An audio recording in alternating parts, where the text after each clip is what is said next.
অশান্তির কারণ তোমালোকে নির্ধারণ করব নাই মহারাজ, অশেষ চেষ্টা করিও কোনো নির্ধারণ কৰিব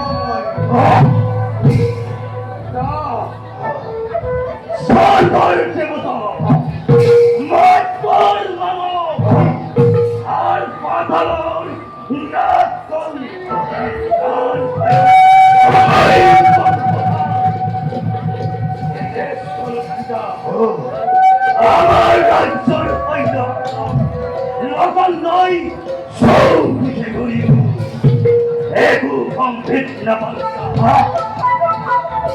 আর কনিষ্ঠ পুত্র পিতা ময়ো এই ক্ষেত্ৰত আপোনালোকে এক সহায় কৰিবলৈ যেতিয়াই চলিতে চাওঁ তেতিয়াই কেৱল অশান্তিৰ এক নতুন অভিজ্ঞতাহে লাভ কৰিছে। হঠাৎ কৰবাত জুই লাগিছে, অনাবৃষ্টিয়ে দুৰ্ভিক্ষৰ সৃষ্টি কৰিছে, প্ৰবল মহামাৰীয়ে হাজাৰ হাজাৰ প্ৰজাৰ মৃত্যু ঘটাইছে। আৰু যে কওঁতে কি অঘটন ঘটিব লাগিছে পিতা।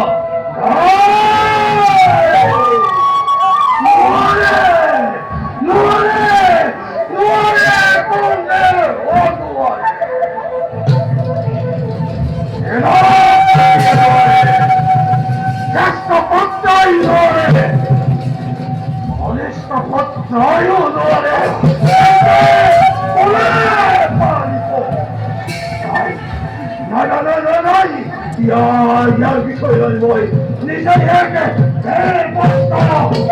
সময় লাগিব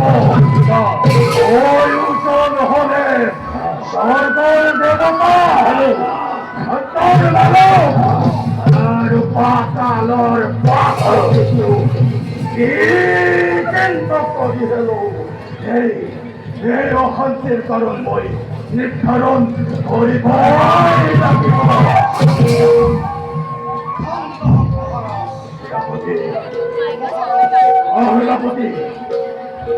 এটা কাম নকৰে কিয় মহাৰাজ? আপুনি আপোনাৰ পিতা দেৱাদিদেৱ মহাদেৱক সন্তুষ্ট কৰি ৰাজ্যত ঘটি থকা অশান্তিকৰণ জানি লোৱা ভাল হ'ব মহাৰাজ।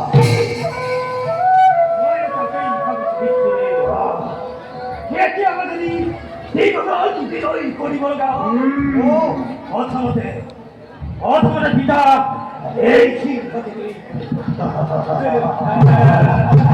আৰু সেই সময়ত এই ইন্দ্ৰকেতু বহি থাকিব।